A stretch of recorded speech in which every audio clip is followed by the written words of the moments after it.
Do you remember the winter of 2015? The ice, the snow, the hurricane force winds we had.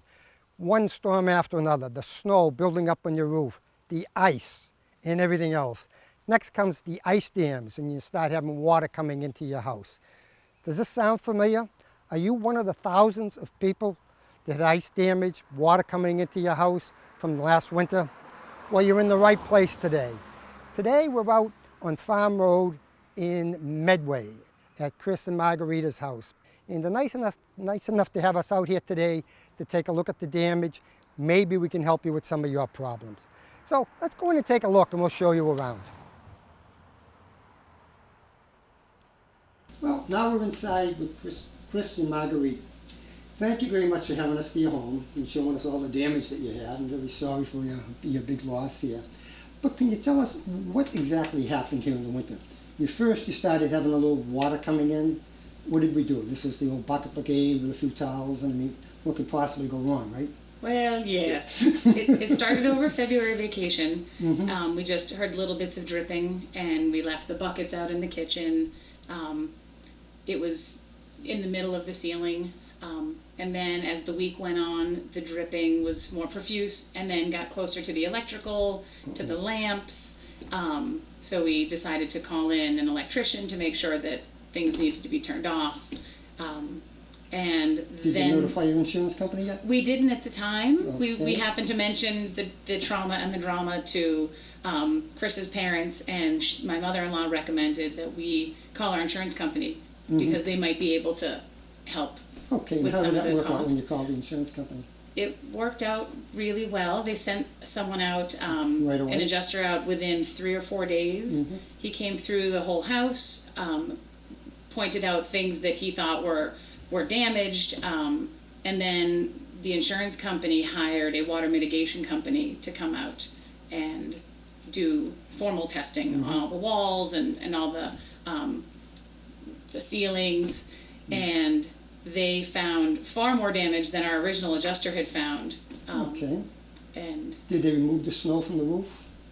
they removed the snow First from they the did roof. was sent a crew up to remove the snow from the roof, then they sent in the remediation company. Okay, And stop that- the water from coming in and see Yeah. what you had. And the first adjuster that came out before the remediation crew did tell us that there was going to be more. He just was, give what they called a starter check, so we could pay for whatever else that happened to come up, but it was just what he could eyeball for damage. Then the remediation crew came in and they did all their testing and then found a whole lot more Then they damage. started opening the walls Opening up. all and- the up, and they couldn't bring in the drying equipment until the ice dams had been removed, and there was with everyone needing ice dam removal, there was trouble bringing in another crew for that for like about a week. And how did you do that? Was that with the steam? Yeah, they went up with the steamers, and our insurance company had contracted and found all these people to come out, so we just had to let them know. So yeah, they steamed everything off the roof, and then the water mediation crew could come back with the dehumidifiers and the fans, and so we had to leave the house for 3 days while they worked on that. Jeez. Yeah, and so then they packed up their gear and went home, and then we started the repair phase. And this is almost the end of August, and you're still in the repair We're phase. still in the Yes. repair phase. Okay, so that's the first floor. There is more damage on the second floor of the home, so why don't we go upstairs and take a look at what the damage in that area is. Yeah, you're lucked out because, like what Ken was saying earlier, a lot of people, the insurance company's giving them $3,000 or $4,000, and they have $20,000 worth of damage. There's a lot of them still battling. So, well, I'm glad things are working out very good for you. It's been, we can't really consider this a hardship. It's just a bit of a Inconvenience, nuisance shall and an we say. inconvenience, but Well, you're lucky. At least you're still living in the house. yes. It could be a lot worse. You could be in a hotel or something like that. But I have heard of other people whose damage was enough where the house is unlivable and they've been in a hotel for a few months until someone can go fix it. So no, we're definitely, we look at this as just sort of a, And once a they little start, how long do they figure? A month to finish the project complete? that seemed to be about the estimate, two I to was 3 hearing weeks of 2 being weeks or out, so. but out of the house, but I think it was about a month for everything to get sort of put back Okay. to better than new. Right. It's almost like you're getting a whole new house out of it. Yeah, well, that's what we keep telling ourselves. Well, thank you very much for having us at your house here. And, I wish you the best of luck and hope everything gets put back together real quickly for you. And I think at this point we'll turn it over to Ken and have Ken go through what work needs to be done in his part of it. Thanks very much for Okay, coming. thanks again. Thanks. What is community without community support? Without community access? Without communication that creates a common bond?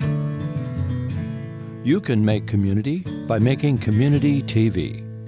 Contact your public access community TV center. Learn how you can help, because you can. Volunteer today. When you support your community TV, you also support your community. Hi, my name is Ken Barnard, owner of Integrity Services and Consulting Group, and I am a licensed public adjuster in the state of Massachusetts, and I'm here today to discuss this particular home that had some ice dam damage from the winter of 2015, and just talk a little bit about the process, talk about what a public adjuster can do, point out some specific things at this home, and hopefully provide some education to the general public that may be trying to figure out how they can fix their home or get some help with the ice dam damage they had.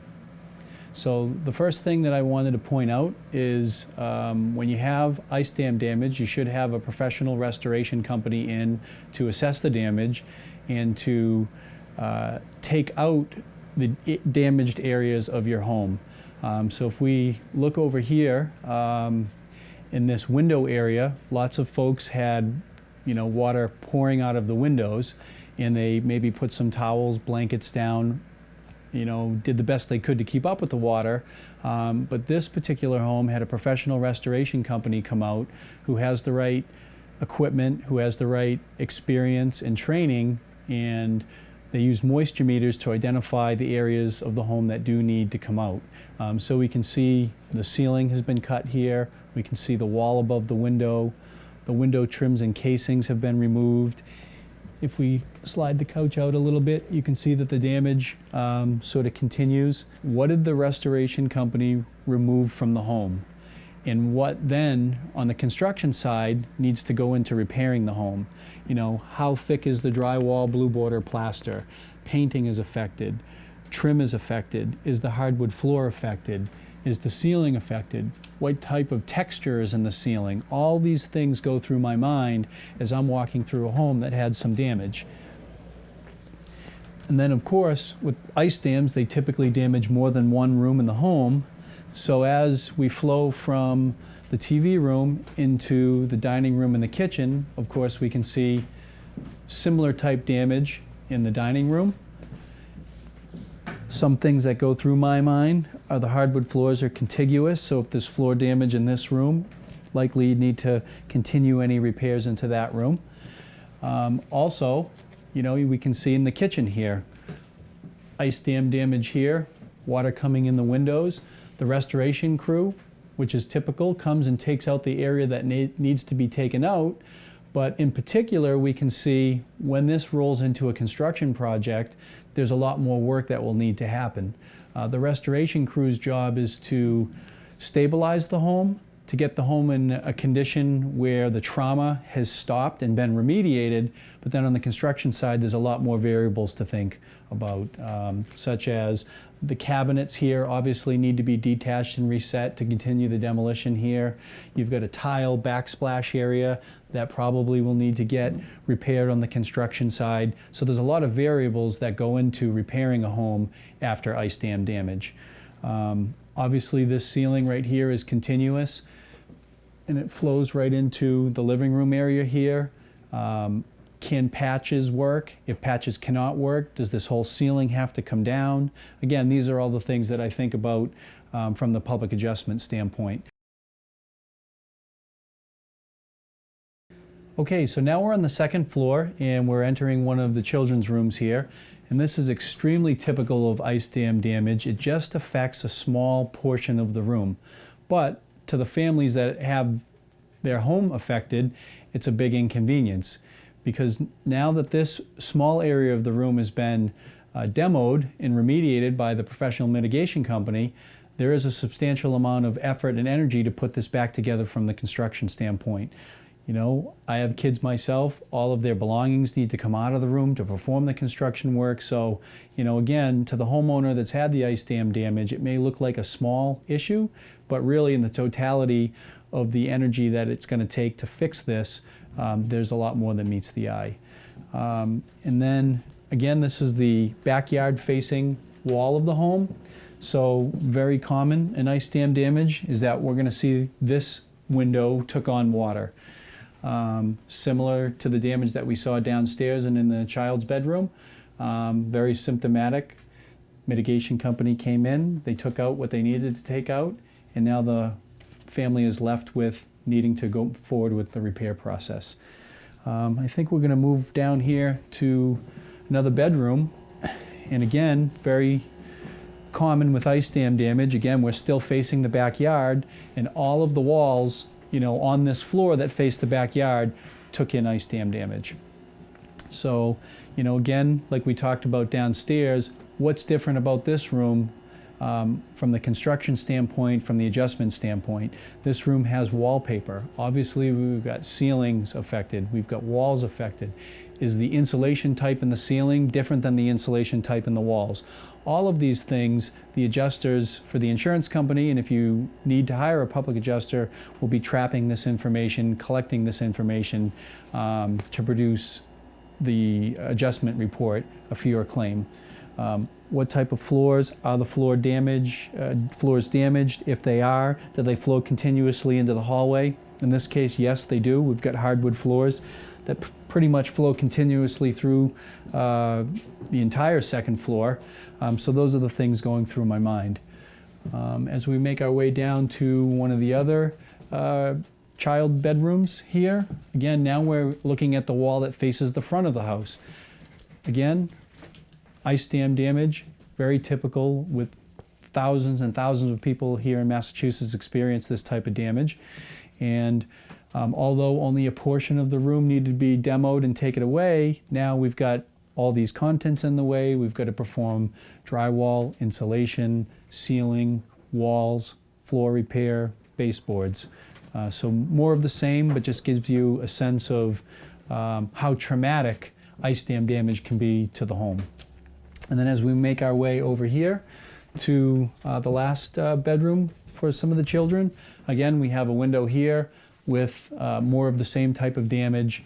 And when you actually review all the rooms in the home that had damage, you can see how the repair process on a job like this is going to be fairly substantial and fairly difficult. In fact, this family will likely need to move out of the house into a hotel so that the contractors can work, you know, get all the personal contents out into a pod, or have a moving company move everything out into a pod or an off-site storage location, so that the different tradesmen on the contractor side can come in, fix the home as quickly as possible so they can get back to their normal activity of life back in their home. Okay, so the last area of the claims process that I wanted to talk about and hopefully educate some of the homeowners out there is the adjustment report. Anybody that's had a claim, no doubt, has got some sort of report by now from their insurance company, and typically 85–90% of the insurance industry uses a software called Xactimate. Xactimate is a great estimating software. It allows the adjusters to estimate your loss. It updates pricing and things like that by zip code for all of the zip codes in the United States and a good deal in Canada. So it's a good tool. However, when you get that report as the homeowner, it can be very difficult to read. A typical report will be many pages, usually at least 8, and if you have a larger loss, could be upwards of 20 or 30 pages. There is some summary data at the end. There's different columns. There's recoverable depreciation. There's deductibles. There's just a lot of things in these reports that aren't intuitive. And so if you've got one and you're confused by it, don't worry. It is a confusing document. So public adjusters, probably most people haven't heard of them. But since the February winter that we've had in 2015, a lot more people are hearing about public adjusters. And, you know, I hope this was educational. I hope people get a better understanding of what public adjusters do. We're here to advocate for the homeowner, be your private adjuster, to help navigate the entire adjustment process with your insurance company's adjuster and make sure that you get the money that you need to fix your home, to answer all the questions you may have, and provide a professional service to you, because I know this can be a very stressful event. It is something we're all so busy in life that you don't have the time necessarily to deal with. And if you find yourself in that predicament, then a public adjuster might be somebody you would like to reach out and consult with. Thank you. Well, I'd like to thank Chris and Marguerite for having us out to the home today and sharing the damage that they had with us. There's thousands of homes in Mass like this, and you can also still put an insurance claim in if you have damage. Ken Bernard was very good in explaining what an independent insurance adjuster does. And thanks again for watching us. Make sure you catch us the next time on Real Estate 411. I'm Bob Moore from Costello Realty.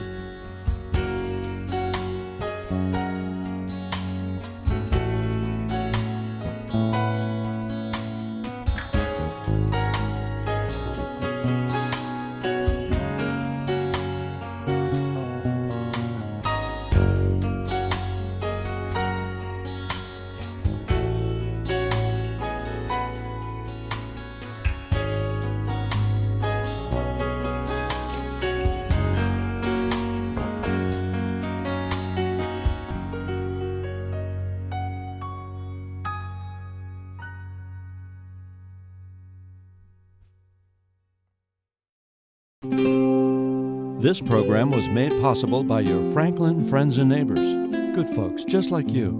Thanks for supporting Franklin TV. And thanks for watching.